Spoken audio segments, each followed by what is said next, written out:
सुंदर लड़की और साहूकार।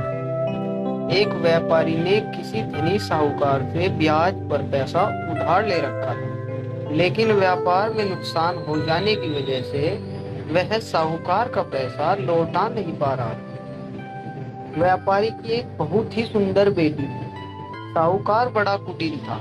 उसने सोचा कि व्यापारी पैसा तो वापस कर नहीं पा रहा, तो क्यों ना इसकी परिस्थिति का फायदा उठाया जाए। उसने व्यापारी को एक सुझाव दिया कि अगर वह अपनी बेटी की शादी उस साहूकार से कर दे तो वह व्यापारी का सारा कर्जा माफ कर देगा। व्यापारी बेचारा मरता क्या न करता।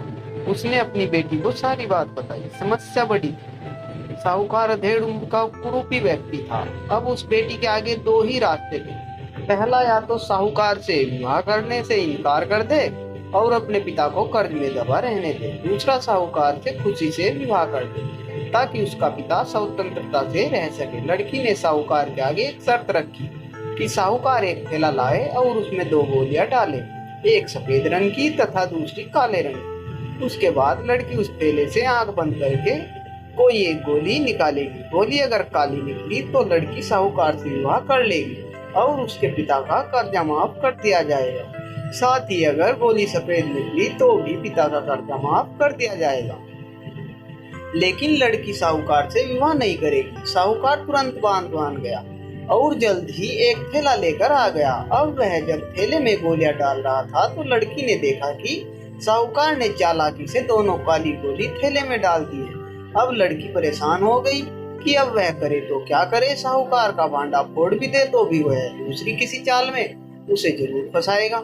लड़की कुछ सोचकर आगे बढ़ी और उसने थैले में से एक गोली निकाली और गोली बाहर निकालते ही उसे हाथ से छोड़ दी, जिससे गोली नाली में जा गिरी। लड़की बोली, माफ करना, गोली मेरे हाथ से छूट गई, लेकिन चिंता की कोई बात नहीं, थैले में अभी दूसरी गोली है, उसने देख लेते हैं। अगर गोली काली निकली तो मैं सफेद गोली उठाई होगी और थैले में गोली सफेद निकली तो मैंने काली गोली उठाई होगी। व्यापारी ने थैले में हाथ डालते देखा, काली गोली निकली। व्यापारी बोला, आह बेटी, थैले में काली गोली बची है, इसका मतलब तुमने सफेद गोली चुनी थी। साहूकार बेचारा बोलता भी क्या, अगर बोलता तो चोरी पकड़ी जाती। इस प्रकार पिता का कर्ज माफ हो गया और बेटी ने अपनी रक्षा भी कर ली। तो दोस्तों, जब तक समस्याओं का समाधान के बारे में नहीं सोचेंगे तब तक आप समस्याओं में ही उलझे रहेंगे। अपने विचारों को खुलने दे, थोड़ा हटकर सोचे। यह सोचे कि हर समस्या का हल है तो मेरी समस्या का भी कोई ना कोई हल जरूर होगा। जब आप ऐसा सोचेंगे लगेंगे तो यकीन मानिए आपकी समस्याओं के हल भी मिलना शुरू हो जाएंगे।